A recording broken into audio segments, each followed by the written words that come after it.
here. It's the 17th of August 2021, and we did get some good news last night that today, I don't know exactly what time, I think 8 o'clock, they're going to be shutting the water off and they're going to service the tank over there. So that's going to be good. I hope that gets straightened around. I got a lot of comments on the last video, and basically that's just letting you guys know what can happen here, and it's just so you keep a smile on my face. I think a lot of the problem that's been going on that I've noticed in this last year is the masks. They took the smile off your face. You know, I run into folks that can be rude, and I just smile, okay, and I don't get pissed at them or holler at them or anything like that. I don't do that to anybody. It's just not my style. But I do believe it's the masks are covering all the beautiful smiles in this country. It's easier for people to be rude. You can see though in these Filipinos, you can see when they're happy too in their eyes if you're looking for it, and that's something that needs to be done here. But a lot of comments. I think that video had more comments than anything, and it's just that you know that if it does happen, just keep a smile on it and go elsewhere. That's all.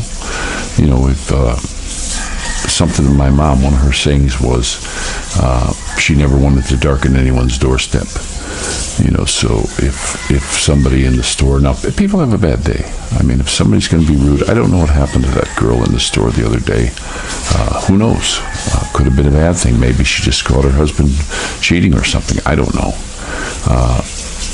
But I'm not going to go back there to get treated like that again. That's for sure. That's just my bag. There's so many little stores around here. I went to the next store. The lady was very nice. Got my stuff, and away I went. But it is just letting you know too, when you're here, it's not that folks are bad. It's just when you want to shop for something here, it's very hard to find what you want, especially with hardware. It's just difficult, guys. Don't think you're going to go out and just get what you need. Now, unless you're going to do like what I'm going to start doing, going to Handyman or True Value. Those stores are pretty much easy to get what you want.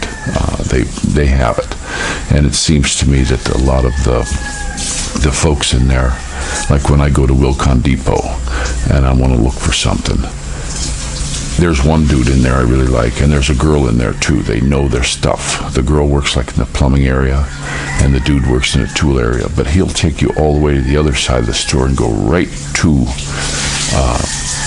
what you need. And I like that. And they're super friendly in there.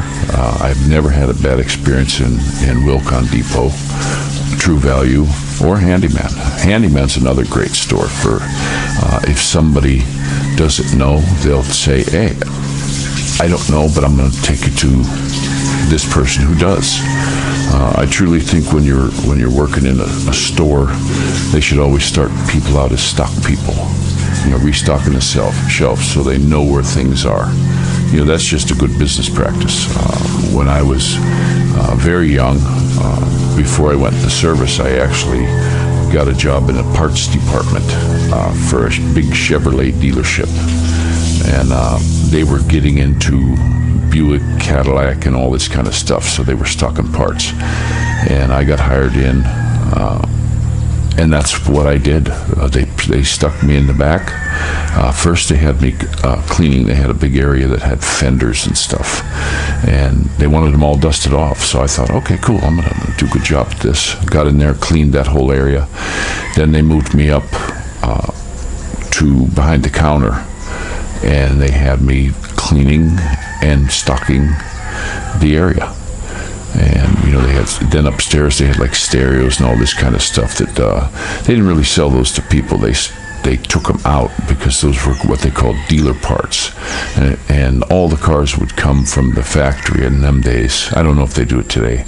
They would come with a standard radio, and if you wanted, morning buddy, if you wanted the fancy stereo, they installed it there at the dealership. It was called a dealer part, and they had a lot of things like that. So I got to learn that, and that's a good business practice. Anybody who has any kind of store, it's good to know it that way. But hopefully they're going to get this water thing. The guys won't be working here today. They're going to be, they're doing little stuff at the house, stuff they can do without water. We made sure we filled up a bunch of water in case they need anything. We filled all our buckets too, and just getting ready. And hope they get this problem resolved with this water thing. They are working on it. And something else that you should always know here in the Philippines: things have their own time for getting done. Things just don't move fast here like what some folks are used to. And I'm seeing that too when I was in the States, especially when I was in California. There's just some things that move slow, but there's always workarounds. Here, they dot their I's and cross their T's. And I do believe that from being here for a few years, sometimes when they're new at a place, they're afraid to make a move. They're afraid because they're going to get hollered at from their boss or lose their job. And for a lot of these young folks, it's hard to come by a good job here. But it's just how it goes. But you look at some places like your entry-level jobs. Faye's brother was working. He would work between 5 and 6 days a week. Not always 6 days, but a good many of them. And he was 8 hours a day and did whatever they told him to do wherever he was needed, and $5,000 a month. So he moved on, and that probably won't ever get better there like it would in the States, because there's too many people waiting to get in just for that job, and that's why you always see young people, and until they find their spot, like that one fellow down in Wilcon Depot. He's found a good spot. He'll move up because he's a bold fellow. He's not afraid to come up. He comes straight up to me. He'll come up if he sees me walking in the store. He'll come up. What do you need? And that is what I'm used to. I remember when I was young, we had a hardware store that we utilized all the time. The prices were a little bit higher. But they could find anything. I remember I was going in there and I was looking for a particular machine screw. It had a weird thread, and there was one fellow there. He was just obese, and he always was sitting on the bucket there. And I never seen him anywhere but on that bucket. And I went back with the girl who worked there, and we couldn't find it. So I came up and I asked him, I said, well, do you know where it's at? He said, and he knew. He said, go down to the aisle and go underneath the 3/4-inch screws and pull that bin out and look underneath on the floor. I think one of them fell back there a few years back. And then we'll order more. And sure enough, it was an odd one because it was 40 threads per inch. It was super fine, and it was little tiny, machine screws, what it was. But he knew, he knew where that was. Now, should he have cleaned it up when it happened? I don't know, but that's just the way that worked out. And that's why I went there and spent a little bit of extra money, because I was treated well. And every time I walked in, they said, how you doing, Rick? And just were friendly as could be. Now, I had a friend, Filipino guy. He lives up Quezon City. Worked with him when I got here. And there used to be a fellow that sold that... Faye, what's that stuff called that you used to buy with the tofu and it's got the sauce on it? The stuff that's got the tofu and the sauce on it that they dip out of the bucket, and we used to buy it for the kids every now and again. It's Tahoe, yeah. And he said there was one Tahoe dealer that sold that. And he was a little more expensive than all the rest of them.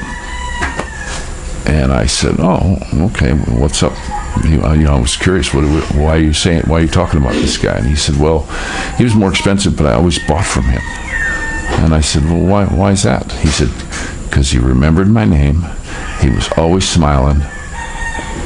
And he would just come right there. And he said, I went to him. He said, the other ones would just come up, give your stuff, never say good morning, anything, and just move on. And he said, I paid the extra because he was giving me extra. And that's what I look for here. And guys, I do appreciate all the comments. This is just information. This is mainly for expats. I do have a lot of Filipino friends here. They know my mind. I talk about the same thing. A lot of them watch this also. And they're like, yeah, it happens. But the smiles have been removed with these masks. I never saw this in the previous years I was here. Never had any trouble really anywhere.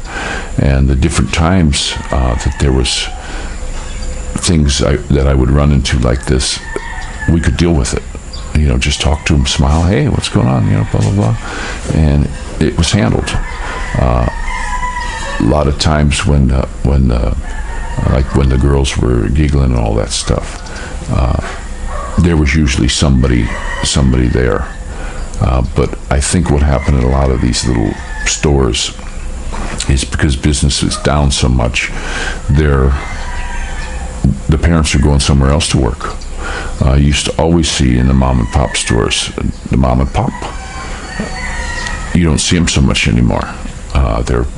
Some of them are out doing other jobs. We know the one store, the fellow went to the States to work. He left because business went down, and he was able to get out. He had a U.S. passport. He became a U.S. citizen, and he was coming back to retire and run his store. Well, business went down so much, he wound up going back to the States as a caregiver. And that was something, too. It's just something I have to always say when I was in the States.